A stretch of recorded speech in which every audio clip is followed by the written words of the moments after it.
بسم الله الرحمن الرحيم الحمد لله رب العالمين وأفضل الصلاة وأتم التسليم على سيدنا ومولانا محمد وعلى آله وصحبه وسلم أجمعين. سبحانك لا علم لنا إلا ما علمتنا إنك أنت العليم الحكيم ولا حول ولا قوة إلا بالله العلي العظيم. Ramadan Mubarak again to all of you and all of those who are listening. May Allah Ta'ala bless us in this month. Ya Arhamar Rahimeen. And bless us to be from the elect of those who receive His bounty in this month and His forgiveness in this month and His mercy in this month. Ya Arhamar Rahimeen. He is the most merciful of all of those who show mercy. And this is the month of mercy. And we are in absolute need of mercy. So we hope that the All-Merciful will bestow His mercy upon us. Ya Arhamar Rahimeen. And may we receive that mercy and may it remain with us and the traces of it all throughout our lives and as we transition from this world into the next world and then eternally in the hereafter. Ya Arhamar Rahimeen. Bismillah. So we said that we are going to be reading at the first part of the Rawha a few ahadith from selected chapters of Riyadh al-Salihin. And we started a little bit before Ramadan reading a few other hadith. So for those that are following on, we're on, and there's different numberings, of course, but we are on hadith number 1214. That's how it's numbered there, right? Huh? It's 1216 in that version. So the 3-volume English translation is 1216. وعنه يعني عن أبي هريرة رضي الله عنه أن رسول الله صلى الله عليه وسلم قال من أنفق زوجين في سبيل الله نودي من أبواب الجنة يا عبد الله هذا خير فمن كان من أهل الصلاة دعي من باب الصلاة ومن كان من أهل الجهاد دعي من باب الجهاد ومن كان من أهل الصيام دعي من باب الريان ومن كان من أهل الصدقة دعي من باب الصدقة. قال أبو بكر رضي الله عنه بأبي أنتم أمي يا رسول الله هل على ما على من دعي من تلك الأبواب من ضرورة فهل يدع أحد من تلك الأبواب كلها قال نعم وأرجو أن تكون منهم متفق عليه. Abu Hurairah radiallahu anhu narrates that the Messenger of Allah sallallahu alayhi wasallam said, one who spends a pair in the path of Allah will be summoned from the doors of paradise. O servant of Allah, this door is much better for you. One who is regular with his salah will be called from the door of salah. One who is regular with jihad will be called from the door of jihad. One who is regular with fasting will be called from the door of ar-rayyan. One who is regular with sadaqah will be called from the door of sadaqah. Abu Bakr radiallahu anhu said, O Messenger of Allah, may my parents be sacrificed for you. One who is called from any of these doors will have no further need. But will anyone be called from all these doors? He replied, yes, and I hope that you will be among them. Bukhari and Muslim. Allahu Akbar. MashaAllah, tabarakallah. So first of all, just look at Sayyidina Abu Bakr Siddiq. This is why he is Sayyidina Abu Bakr Siddiq. And the Sahaba, radiallahu anhum, is that they knew is that when they were in front of the Prophet sallallahu alaihi wasallam, that it was an opportunity to ask. But then there's degrees of how people ask and what they asked for. Look at Sayyidina Abu Bakr Siddiq. Right, saying essentially that anyone who enters in any one of these doors, khalas, after you enter into paradise, that you're only going to be in a good state. But he said, is there anyone who enters from all of these doors? Look at his himmah, look at his aspiration, look at his fahm, look at his understanding. And then the Prophet ﷺ affirmed. And again, that this is when we kind of normally think of the way that doors work, Allahu A'lam, how this is going to manifest in the hereafter, the various doors or gates of paradise. But we know that it's possible for someone to enter that through all of the doors. And that Sayyidina Abu Bakr was on, Na'am wa arju an takuna minhum. Yes, and I hope that you will be from them. And when the Prophet says this is a bishara, that indeed is that that it's going to happen. As the scholars say, Ar-Raja' min Allah Ta'ala wa min Nabihi sallallahu alayhi wa sallam waqi'. Ar-Raja', hope, when it's that Allah that uses the word hope, or when the Prophet says uses the word hope, it's waqi', it's going to happen. So when a Prophet says he hopes that he's informing about something that's going to happen, sallallahu alayhi wa sallam. And so that we should intend to be like Sayyidina Abu Bakr and at very least with the intention, Ya Rab, we want to do whatever it is that we can here in this world, the diverse ways of worshiping you, the diverse ways of doing different types of good, so that we enter into through every door in paradise, at least by way of intention.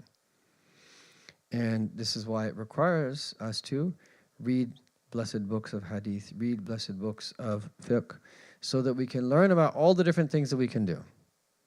And we should be the type of person, when we hear about one of the fadal al-a'mal, there's a meritorious act to do it even once. And as the scholars have said, when you do an act, a meritorious act, even once, you'll be raised as one of those people. Now, it's better to do it more often, but we're not able to do everything all the time. But at least whenever we hear about something that the Prophet said, if you do this, this will be your reward, do it at least once. And you'll be raised with those people who, and then you have what you're able to do on a regular basis. And then you can reach with your intention that which you can't reach with your acts. And that there's a hadith of our Prophet ﷺ that says, Niyatul mu'min khayrun man amalah. The intention of a believer is better than his acts. And there's different interpretations of that. One of the interpretations is you can reach through the intention that which you're unable to reach through your acts. Okay? And in another narration, aniyatu ablaghu min amala. That niyatu mu'min ablaghu min amala. Yani further reaching. It will, balagh is to reach something. Balagh is to reach something. And so we should at very least do this through intention, and then try our best to do as many things that we can possibly do. Naam, Allahu Akbar. But why is this mentioned here in this particular chapter? When we learn about the different gates to paradise, the gate of prayer, the gate of jihad, the gate of charity, is that one of the gates is the gate of fasting, which is called Bab al-Rayyan. And that it's, when someone fasts, is that they go without food and drink. Okay, so that they have thirst and they have hunger. But here, the ray is to that have your thirst be quenched. And so Rayyan is sifa mubalagha, it's an emphatic form. That this is the gate where people will be that quenched and that fulfilled in all of its meanings, that physically and spiritually, from thirsting themselves and making themselves go hungry in this world. This is what happens, is that when they enter through the Bab al-Rayyan. MashaAllah, tabarakallah. وعن سهل بن سعد رضي الله عن النبي صلى الله عليه وسلم قال إن في الجنة بابا يقال له الريان يدخل منه الصائمون يوم القيامة لا يدخل منه أحد غيرهم يقال أين الصائمون فيقومون لا يدخل منه أحد غيرهم فإذا دخلوا أغرق فلم يدخل منه أحد متفق عليه. Sahal ibn Sa'ad radiallahu anhu narrates that the Messenger of Allah sallallahu alayhi wasallam said, "There is a door in paradise known as Ar-Rayyan. Those who fast will enter it on the day of Qiyamah, and none besides them will enter it. It will be said, 'Where are those who used to fast?' They will stand up, and none besides them will enter it. Once they have entered, it will be locked, and no one else will enter it." Bukhari and Muslim. Allah subhanahu wa ta'ala make us be from them. Ya Arhamar Rahimeen. And of course, is that opens up the door of that what are the meritorious days to fast. Ramadan is an obligation. You're going to be fasting 29 or 30 days in the blessed month of Ramadan. And of all the Ramadans the Prophet fasted, all of them were 29 days except one was 30. And they said one of the wisdoms there is so if people only fast 29 and not 30, they don't feel like that the month is deficient. Because the Prophet ﷺ, all of the Ramadans he fasted except one were 29 days. Sallallahu alayhi wa alihi wa sahbihi wa sallam. وعن أبي سعيد الخدري رضي الله عنه قال قال رسول الله صلى الله عليه وسلم ما من عبد يصوم يوما في سبيل الله إلا باعد الله بذلك اليوم وجهه عن النار 70 خريفا. Abu Sa'id al-Khudri radiallahu anhu narrates that the Messenger of Allah sallallahu alayhi wasallam said, "When a servant fasts for a single day in the path of Allah, Allah keeps his face at a distance of 70 years' journey away from the hellfire on account of that day." Bukhari and Muslim. So fasting, mashallah, tabarakallah, so it means to distance us that from the fire. And remember, we took the word, a som. What was the other word? We took the hadith previously. A som starts with a jim.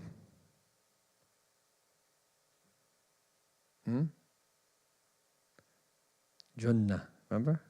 Som, Junnah. What does the word Junnah mean? So like the shield, right? Fasting is a shield, right? Som is Junnah. It is a shield. It is a protection between us and primarily entering into the fire and the hereafter. In other words, is that you're going without food and drink here in this world and putting yourself through that. Allah Ta'ala distances you from His wrath on the Day of Judgment. And fasting is also a protection in a number of other senses. It's a protection from our own selves. And this is one of the things that Imam Ghazali says about why fasting is so special. Because the source of desires are the source of all sources of misguidance get back to how we interact with various thoughts that we have. And in particular, our own selves. And the more food and drink and the sensory that we allow into our heart, the more that our desires get riled up within ourselves. And so that when we go hungry and that limits our intake of food and drink, it helps us be in control of our desires. So when we do this for 29 and 30 days, obviously with the condition that we're not overeating at iftar time, is that it helps us get momentum to do this post-Ramadan. And then we have the hadith that we've taken. وعن أبي هريرة رضي الله عن النبي صلى الله عليه وسلم قال من صام رمضان إيمانا واحتسابا غفر له ما تقدم من ذنبه. Abu Hurairah radiallahu anhu narrates that the Messenger of Allah sallallahu alayhi wasallam said, "One who fasts in Ramadan motivated by faith and in expectation of a reward will have his past sins forgiven." Bukhari and Muslim. No. And then the next hadith, وعنه رضي الله عنه أن رسول الله صلى الله عليه وسلم قال إذا جاء رمضان فتحت أبواب الجنة وغلقت أبواب النار وصفدت الشياطين. Abu Hurairah radiallahu anhu narrates that the Messenger of Allah sallallahu alayhi wasallam said, "When Ramadan comes, the doors of paradise are opened, the doors of the hellfire are locked, and the shayateen are chained." Bukhari and Muslim. No, and that what is meant by here is that the big shayateen. These are the ones that they're attached with tughat minhum. These are the ones that are locked up. And again, there's difference of opinion about that. And some say is that not all the shayateen are that locked up. But what it means is that whether, however it is that you interpret that this particular hadith, it's easier for us to do good in Ramadan, and that it's easier for us to avoid doing wrong. And in the commentary it says that human beings have two main enemies.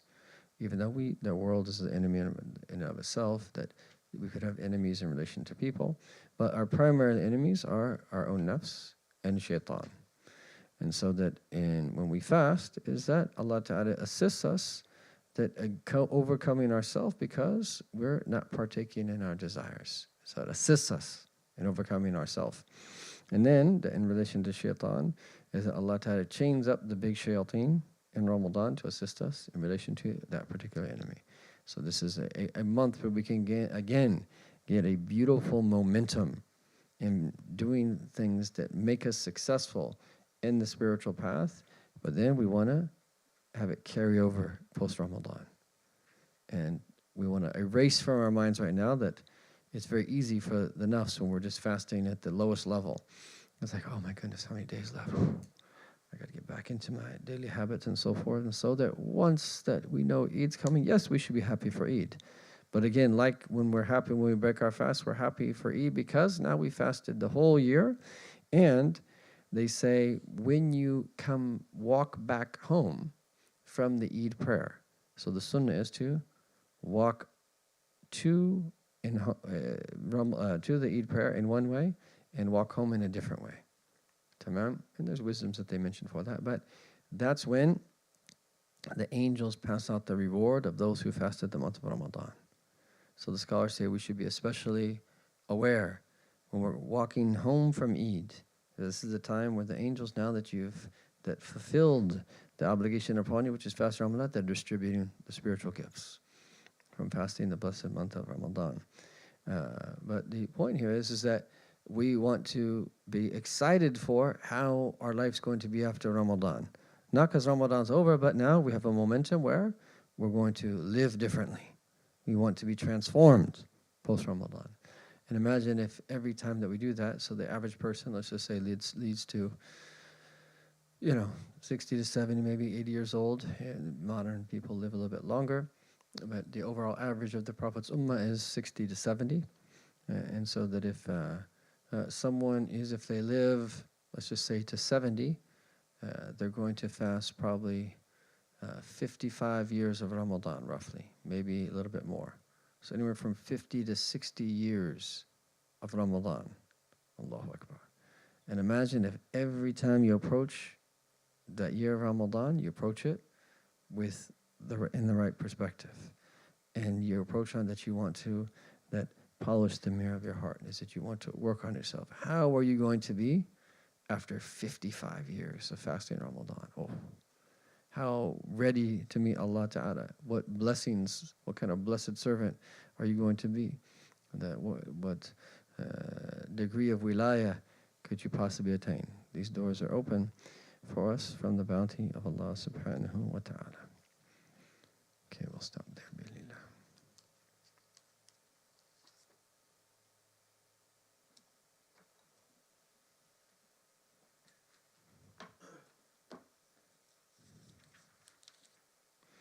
Oh, actually, there's one more hadith in that chapter.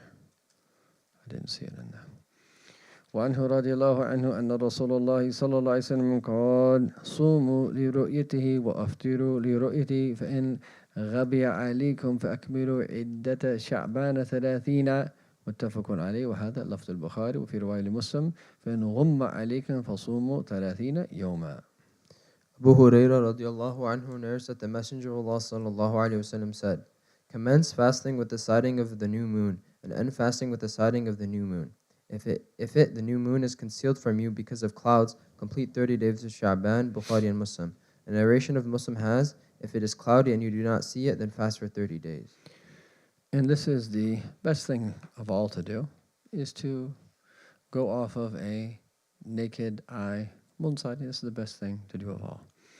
And we should recognize, though, within the Sharia, and especially if we consider the development of fiqh over time and the opinions of the muta'akhirin, the later scholars who came and so forth, there is an array of different opinions that relate to that different sightings, whether it be a naked eye or whether it be with some type of optical aid. And then you have the issue of that you go off of a regional sighting or a local sighting or a global sighting.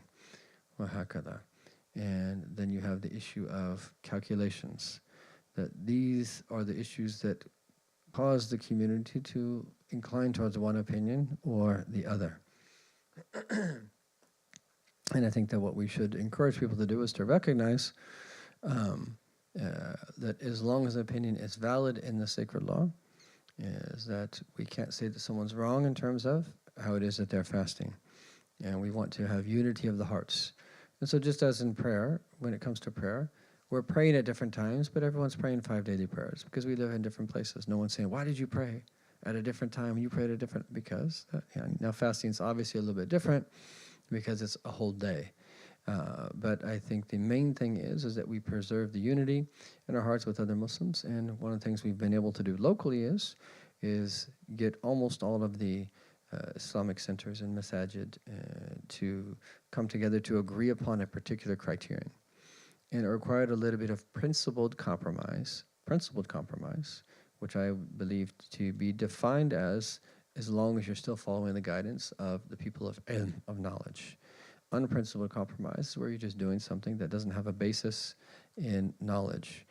And then that, alhamdulillah, we were able to come to an agreement and to get everyone on board, and not everybody got everything that it is that they wanted, but it's an agreement. This is a good thing to do. And hopefully we can do this regionally, and then hopefully we can eventually do this at the level of the United States of America. And if we can't ever achieve that, we have to know that as long as we follow a valid ijtihad opinion of the scholars, is the fast is accepted. So what we don't want to do is to cause people problems and say that you started too early, you started too late, or that opinion is not valid. We want to avoid that because that creates fitna, and that's not a good thing. Rather, we want to be that broad in our thinking and to understand the Sharia of our Prophet Muhammad ﷺ in its entirety, even though we might follow a particular school. But don't let your following of a particular school or a particular position within a school because some people follow that a particular school and are so strict in their following, which is fine in relation to their own selves, but not if it's going to confuse other people. And so we have to understand our deen in this way. But when our Prophet ﷺ primarily saying, "Sumu li ru'yatihi," is that what is understood here is that this is a naked eye sighting. But again, there's other opinions of ulama in relation to the various dimensions of this that I mentioned. Okay, so we're still working on, inshallah, getting, so I think we needed about 10 copies of Etiquette with the Quran, correct? Can I just get the hands one more time? Maybe it's more than 10. 1, 2, 3, 4, 5, 6, 7. How many on the sister's side? 8, 9, 10. Okay, no, that's right, 10. Okay, can you just let Malik know we need, we're going to try to get 10 copies from Mecca Books and stuff. He doesn't have a copy? Just get, we'll get a couple extras and just try to get 12 copies. On the shelf? Okay. So maybe we'll give those to the sisters and then we'll get the brothers some copies, inshallah. Okay, bismillah. So we're going to continue our study of the etiquette with the Quran. So that if you weren't here last year, then you're going to want to read the from up to pages 35. So we're going to start from chapter 6, inshallah ta'ala. And at certain points in this book, it gets to be fairly technical in terms of fiqh rulings. And we're not going to go so much into detail about that. We're going to try to keep it at a more bird's eye view when it comes to that. Imam An-Nawawi obviously is a Shafi'i, and it's going to be difficult to get all the different opinions in the different schools treated. So we're going to keep it a little bit of a bird's eye view and to understand that why he's mentioning that particular ruling and relate it to the broader perspective of the etiquette of what he was calling us to in relation to the Book of Allah, Tabaraka wa Ta'ala. So we've already gone through the first 4 chapters, which were on the merit of reciting and bearing the Quran, which is to memorize the Book of Allah, the precedence of recitation and of reciters, honoring the folk of the Quran, the etiquette of teachers and students of the Quran, and the etiquette of the bearers of the Quran. So we got through a little bit, and it should be very easy for you to catch up in a few days. Reading 35 pages wouldn't take you very long. You could actually do that in one sitting. And if there's any questions for those who were not here last year, that please feel free to ask in the future, any time, inshallah. Tafadhal. الرحمن الرحيم والصلاة والسلام على رسول الله وعلى آله وصحبه ومن والاه من كتاب التبيان في آداب حملة القرآن بإمام أبو زكريا يحيى النووي نفعنا الله به وبعلومه في الدارين آمين إلى أن قال. Chapter 6, the etiquette of recitation. This chapter is the main point of this book, and it is wide-ranging. I allude to the essence of its objectives for my dislike of lengthiness and for fear of boring the reader.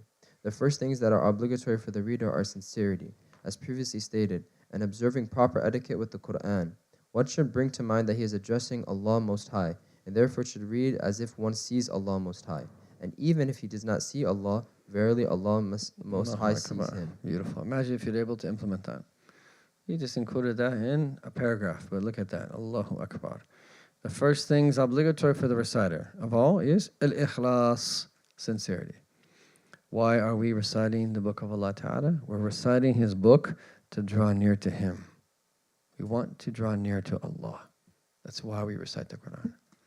And every time we recite the Quran, let's bring that to mind. We are reciting this book to draw near to Him. And sometimes it's hard in the beginning because we're still learning how to recite. So sometimes we tend to focus a little bit more on how we're reciting and what we're reciting and making sure we're reciting properly. But we want to reach a point, and that's natural in the early stages, but we want to reach a point where we're able to recite fairly easily. Tamam? And then for students of knowledge, we also want to reach the point where then we're starting to understand more of the words that we're reciting. And so you could speak about, in relation to our connection to the Quran, these same beautiful words, at-ta'alluq, wat-takhalluq, wat-tahakkuk. At-ta'alluq is where your heart becomes attached to the Quran. Tamam? In order to really do this stage of ta'alluq, of attachment, is that this requires us to learn how to recite the Quran, learn how to read Arabic, and then learn how to add to our reading of Arabic tajweed, so we recite the Quran properly. Tamam? And then you recite the Quran properly, and you do so regularly. And then if we want to talk about at-takhalluq, where now is that you're putting into practice the verses. What does this require? This requires that you and I spend time learning the meanings. And yes, it's possible for Allah Ta'ala to make you understand a verse that is recited, even if you don't understand the meaning. That's possible.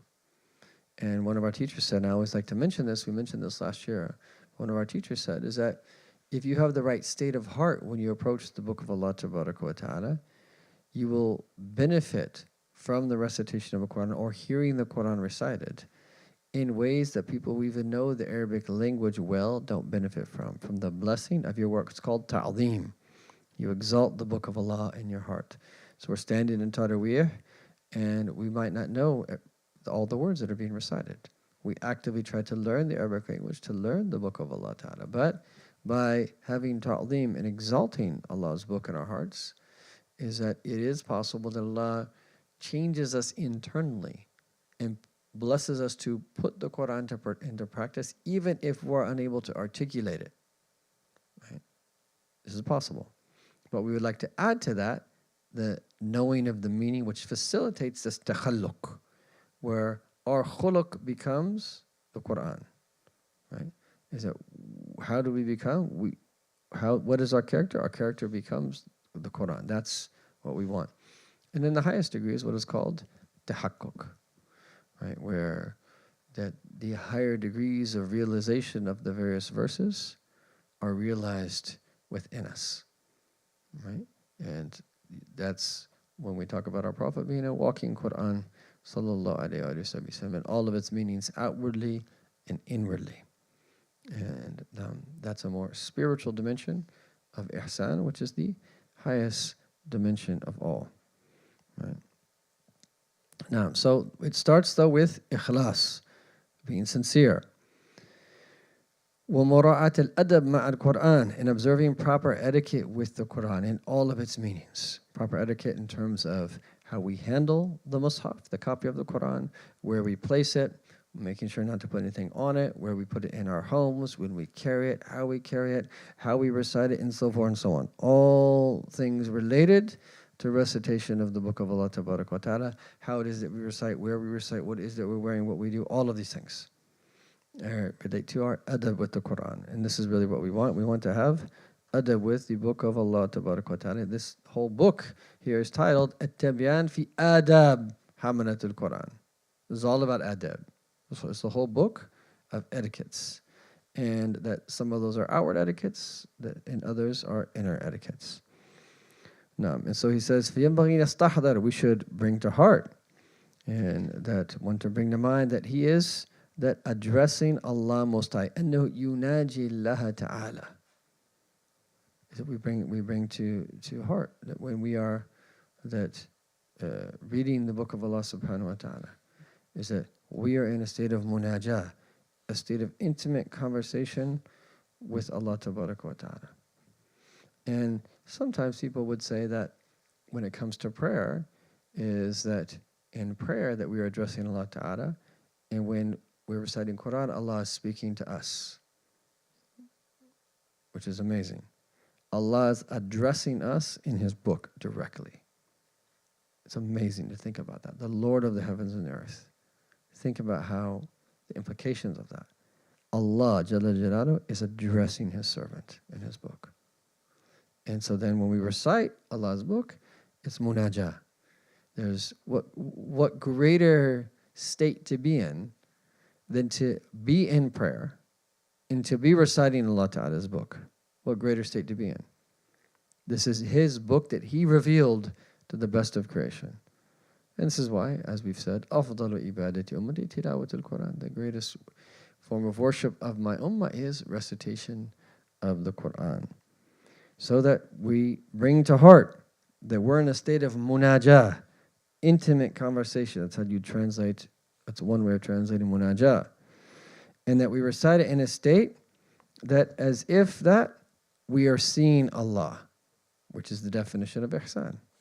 And even if he does not see Allah, indeed that Allah sees him. So we have mushahada and muraqabah. Mushahada is where it is as if that we're seeing Allah, and that takes the lifting of the veil of the heart. But all of us can be in a state where we are reciting Allah Ta'ala's book and bring to heart that Allah Ta'ala sees us. Tamam? Now, فصل في استحباب السواك لقراءة القرآن. The toothstick miswak. If one wants to recite the Quran, he should clean his mouth with a toothstick, miswak or the like. The preference is for the toothstick to be a twig from the arak tree. It is permissible to use all other twigs and to use anything that cleans, such as a coarse cloth or saltwort. As for accomplishing this with a coarse finger, the companions of Ash-Shafi'i rahimahullah have three opinions. The most well known is that this does not accomplish the task. The second is that it does.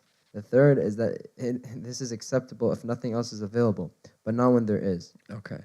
So this is the chapter on the toothstick miswak. Now, in some of these ahkam that he'll mention here is that some of the later scholars might have a slightly different opinion. To the extent possible, we might point out some of that.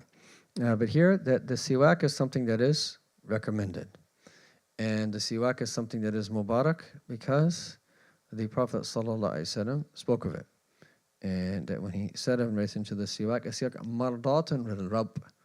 This is a means for us to attain the contentment of Allah. Matharatun lil fam. It's a purification of the mouth. Maskhatatun lil shaitan. And it displeases shaitan. So they say of all of the 90 plus benefits of the siwak, the greatest is if anyone who uses the siwak regularly, that it will be a means for them to say La ilaha illallah when they die. That's all the fawaid, that's the greatest benefit of all of the siwak. And if you think about it, how could something become that special? Well, how could it not become that special when it was the Prophet himself who held it? Right, so the Prophet used the siwak. And look what happens. What is this right here? This is a little branch, a tiny little, that almost closer to being a twig of a tree. In of itself, it doesn't really, it's not significant. But the fact that our Prophet used it in his blessed mouth, not this exact one, but the genus of the siwaks, and the very fact that he used it, and that he said what he said, this becomes very special because that the likes of it touch the hands of the best of creation. So just by doing this, that it's a means for the mardat, Allahu Akbar, the contentment of Allah Jalla Jalaluh. That's amazing. And our culture is one where people don't really understand the use of this, right? And so that if they see you with it, they might not fully understand. One way you could frame it is just call it an organic toothbrush. Call it an organic toothbrush. And I think I mentioned before that someone told me about a family that I know where they even were marketing it on Shark Tank as an organic toothbrush, right? It actually got pretty far. But, the point is that, it's all about how you make people think about it. If you say toothstick, people don't really know what you mean by it. But alhamdulillah, this is a great blessing. Is that when our Prophet used to use the siwak often, and he had pearly white teeth, sallallahu alaihi wasallam. As most people age, their teeth get a little bit more yellow, and we oftentimes, we drink a lot of coffee, get coffee stains on our teeth, or tea stains on our teeth, and so forth. But our Prophet had pearly white, beautiful teeth, sallallahu alaihi wasallam, and all of them were intact and incredibly beautiful, sallallahu alaihi wasallam. So this is about the siwak. And he says if one wants to recite the Quran, he should clean his mouth with a toothstick, miswak, or the like. Okay? And the preference is for the toothstick to be a twig from the arak tree. And from the bounty of Allah Ta'ala, is someone might say, like, how on earth am I going to get siwak? I'm in America and there's no arak trees here. Amazon, it's very easy to get siwaks.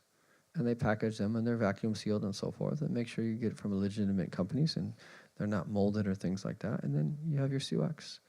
Or you can buy them when you go overseas and freeze them, or just buy prepackaged ones overseas. And maybe you are going to get like a miswak for a week, or if you cut the tops, maybe they'll last you, one will last you like 2 weeks or maybe in 3 weeks. So get your supply of miswaks, masawik, or aswika, and hakada. Then you're good to go. And then you also want to have them placed in different places.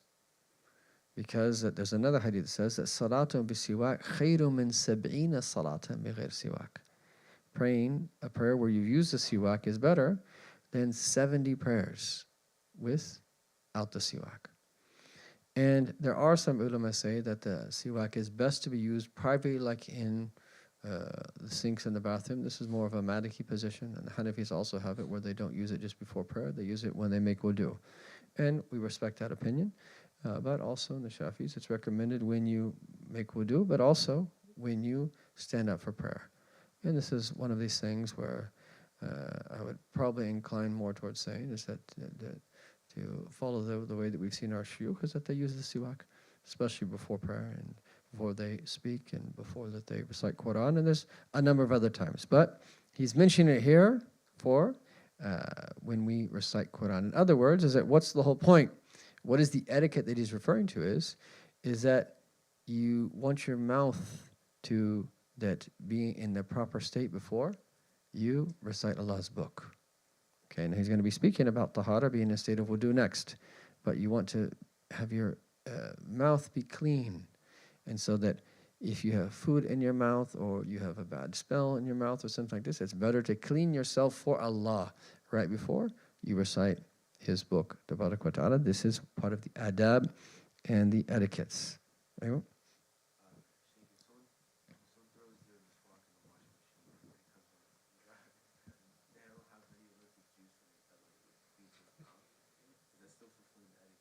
Inshallah. So what a question. Everyone hear the question back there? So someone washed in the washing machine their siwak and no longer has that nice tasting juice when it's fresh. Is this that? Yeah, so I would wash it off, probably because you don't want soap on there. And if you wash it off thoroughly, then I think you can still use it, even if it doesn't have that fresh taste to it. So it doesn't have to have the fresh taste to it to get the reward for doing so. But obviously, it's better to. And then you can kind of get in and accustomed to how often it is that you need to cut the siwak. You know, once every 3 or 4 days or once a week, if you cut the tip and then do it again. And anyone can show you that essentially what you're going to do is you're going to shave off the outer bark of like pretty much is like the length of like a fingertip, and you're half a fingertip. And then you kind of soften it using water and saliva and put it on your teeth a little bit until it turns into a nice brush. And then after that it will dry up after a period of time, a few days. And you can cut it again and do the same process after that. And we'll talk about the length, but we'll just actually go over that now.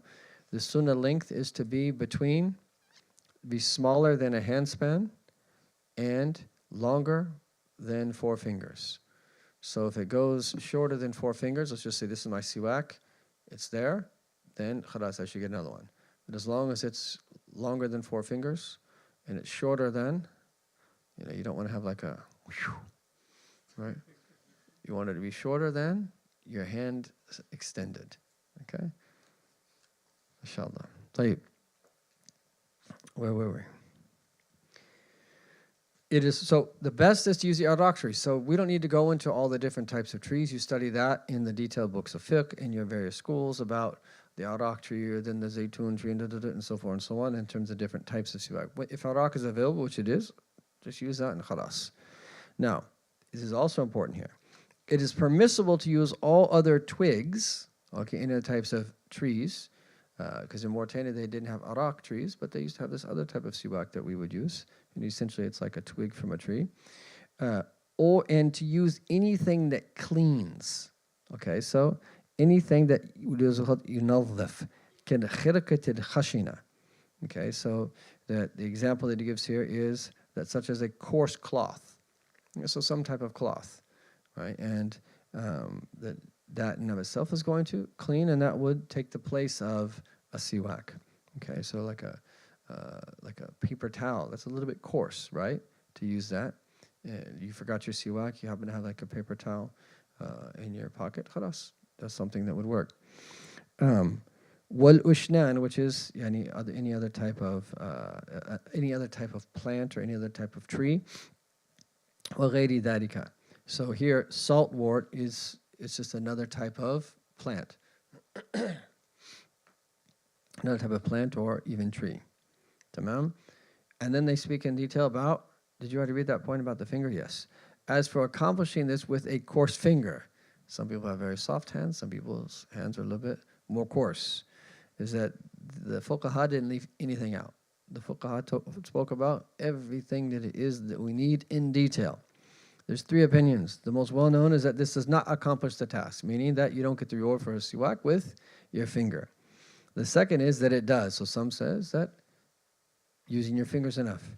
And the third opinion is that it is acceptable if nothing else is available, but not when there is. That what we've seen people do is that to use parts of their garment or something like that in place of the siwak or the edge of their garment or their rida. This is another use. We on a trip, I was one time with Manik, and we were listing the number of uses of shawls, right? And that could be another one, right, that we hadn't thought about yet. There's so many uses of shawls. So many uses. I think we got up to, I don't know, probably 16, 17 or something like that. Maybe at least 15. If you think about these, they're so useful shawls. Amazingly useful. What an amazing garment. Or it's not even just a garment. You can use it as a towel. You can use it as a blanket. You can actually use it as a shawl, right? You can use it to cover your head in the cold, right? You can use it as a turban. You can use it as a prayer mat. It's a great prayer mat. Like when you travel, just put your shawl out. It's like a portable prayer mat right there. You can use it as an izar. You can use it as a habwa when you're sitting down to wrap it around your knees to keep your back straight. You can use it as a napkin. You could technically use it as a handkerchief, although that's a little bit gross, but it is a usage. And there's a few others I think that we came up with. I don't remember all the details, but you can use it as a pillow. You can use it to actually cover your eyes if you're sleeping during the day. Do you have all the uses on your phone? We got to 24? Oh, I said 15 or 16, 17. We got to 24. We got another usage. Use as a siwak. There you go, 25. Huh? No, or even the edge. Yeah, just the edge, yeah. No. Anyway, so the thing, she's going to go get that and write that down. Are we already out of time? Is it already 5:25? La hawla wa la quwwata illa billah. Where did time? What's that? Allahu Akbar. Where did time go? My, oh my. I wanted to really start reading a lot of this book. All right, so I'm just going to read a little bit. Okay, one uses the 2-stick laterally. What does that mean? Side to side. Yeah, the other way around. Beginning with the right side. He makes the intention to perform the sunnah. Some scholars have said that when using the 2-stick, one should say, "Oh Allah, bless me in it, O most merciful of the merciful." Some say that, what do you say? Allahumma barik li fihi ya arhamar rahimin. I'll say it again. Allahumma barik li fihi ya arhamar rahimin. And others will add a dua. Imam Nawawi mentions this in the Majmu'. Allahumma bayyid bihi asnani. O Allah, make my teeth white through it. Wa shudda bihi lithati. And strengthen my gums with it. Wa athbit biha lahati. Wa barik li fihi ya arhamar rahimin. And place blessing in it for me, O most merciful of the merciful. So not from a sunnah du'as, but this is a supplication that the scholars have deemed to be good. And we can send that out to you later if someone wants that. Or the simple one Imam Nawawi mentions is just simply, Allahumma barik li fihi ya arhamar rahimin. O Allah, place blessing in it, O most merciful of the merciful. So you use the siwak laterally. And you start on the right side. You start with your upper rights, okay? Then you go with your lower rights. Then you move up to your upper in the 8 shape. You start with your upper lefts, and you come back down with the lower lefts. and then you do your tongue. That's if you're going to do it fairly quickly.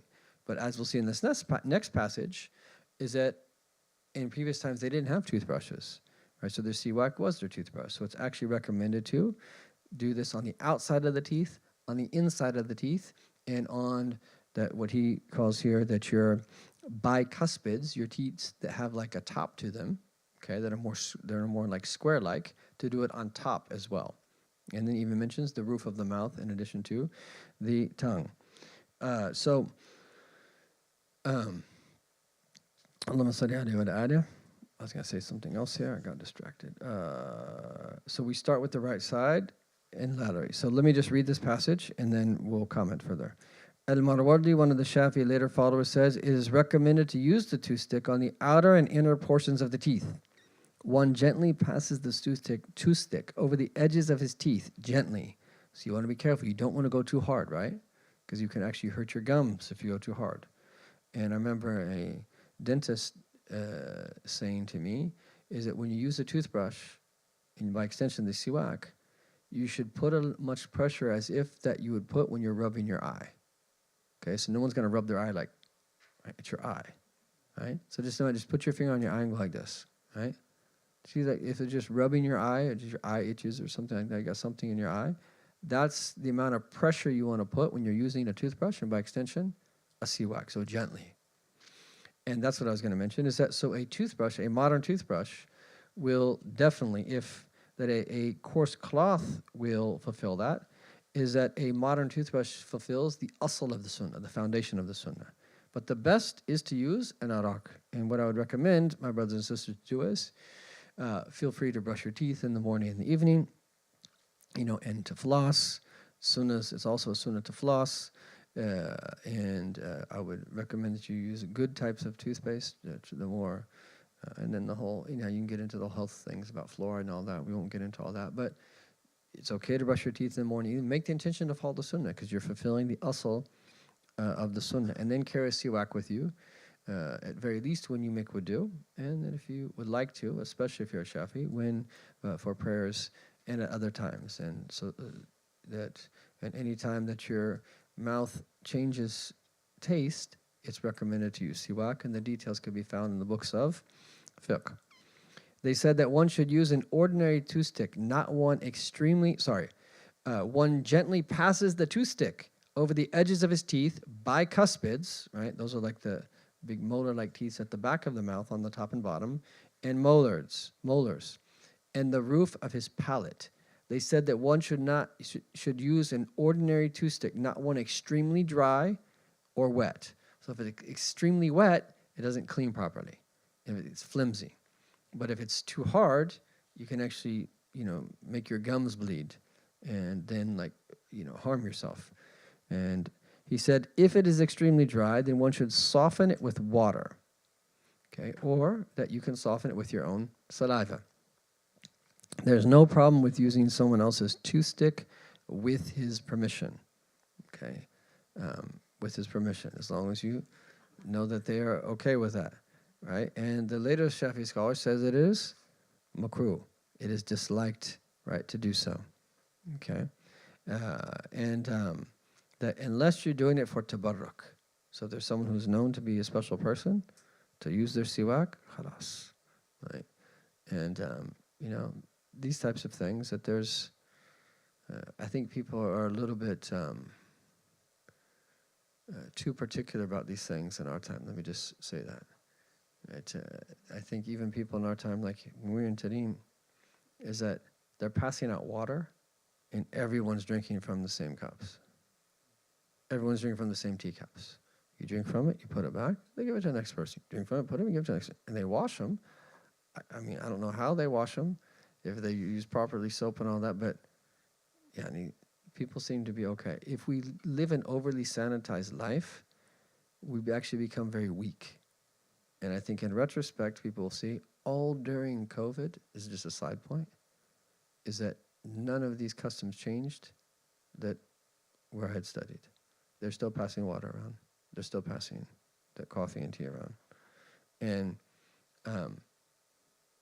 herd immunity is one approach to this. Now, I think we could conclusively say is that the way that it was dealt with here was not the best way, to say the least.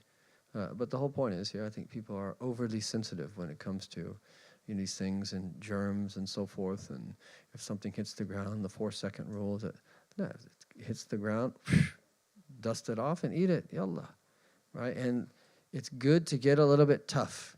And I remember going overseas, it's not easy the first few weeks, right? But then you go through that once or twice, and then you can eat fruits and vegetables everywhere you can go. You can drink the local water wherever you go, and rarely does it. Occasionally you get sick, but you get strong, right? And you're not. We don't want to be super weak where every little thing happens that we get sick.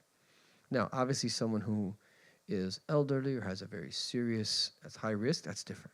But the majority of people is that this is my just 2 cents on how we should approach, life. And there's a blessing in drinking after the believers, which we tend to forget about. We lost track of time. Ya Allah. Okay. Any quick questions?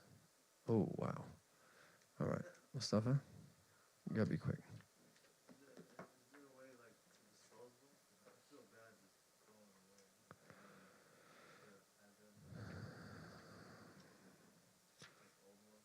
Yeah, and let me consult Sheikh Ozair on that one.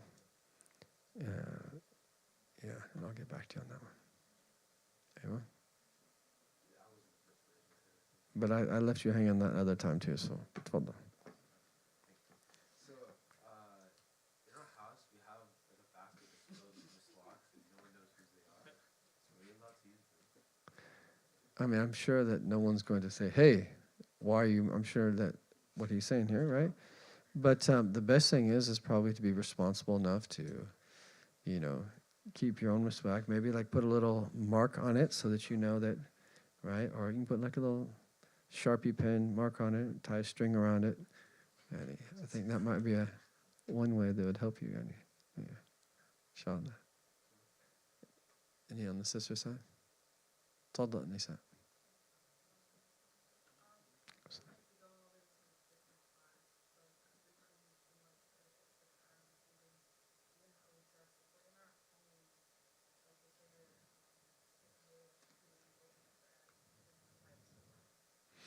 Absolutely. So a lot of the, we're going to be taking a lot of the, but yeah, the quick answer is yes, is that we want to be dressed properly, even in our own homes, men and women alike, right? So women, that the more baggy the clothing is, wearing hijab, that facing the qibla. For men also, the more Islamic their clothing is, the more modest their clothing is, and this type of thing, and so forth and so on, for both genders, is that whether we're at home alone and that's one of the times where we can really do what's called a tajammu lillah, to beautify ourselves for Allah only, is when we're at home, right? No one else is around, but we're doing this for Allah. Ya Rab, I'm adorning myself for, and we were just talking the other day about that blessed Sahabi who, that they were about to execute him, and that he asked for a razor, and that they said, why do you want a razor? He said that I want to adorn myself for the meeting with Allah. Right, so he wanted to. And so that as he's sitting there, that the house that they're holding him in, is that one of the children of the house wandered over towards him and went and sat on his lap. And so he's holding a razor now, and he's a captive, he's a prisoner. And then the child's mom sees him like, oh my, she panics, right? Because he has a razor and he has their child, right? And then he sees that the mom panicked, and he says that, don't worry. He says, the companions of the Prophet Muhammad were not treacherous, right? And then he let the child, even if you're about to execute me unjustly, I'm not going to slit the throat of your child with a razor. You think we're barbarians? No, we're people of principle. I'm about to die tomorrow. I'm preparing for the meeting with my Lord. I'm adorning myself for the meeting with Allah. And then we're not treacherous. The child went back to the mother. Look at the principles of the companions. SubhanAllah. Everything was in its proper place, mashallah. No.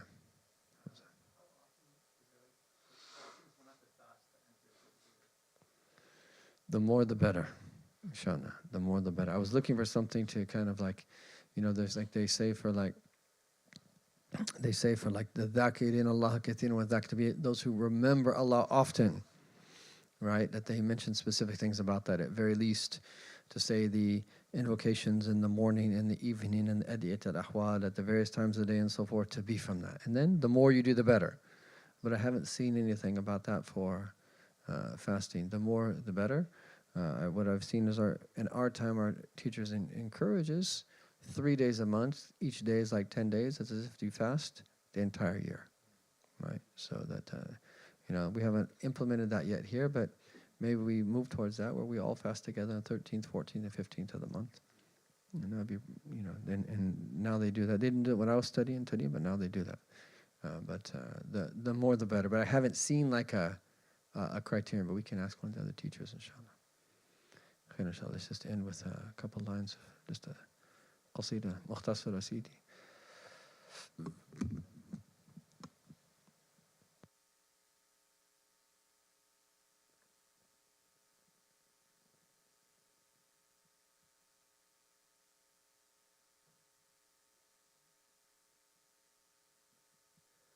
رمضان شهر تجال لمن إله الكريم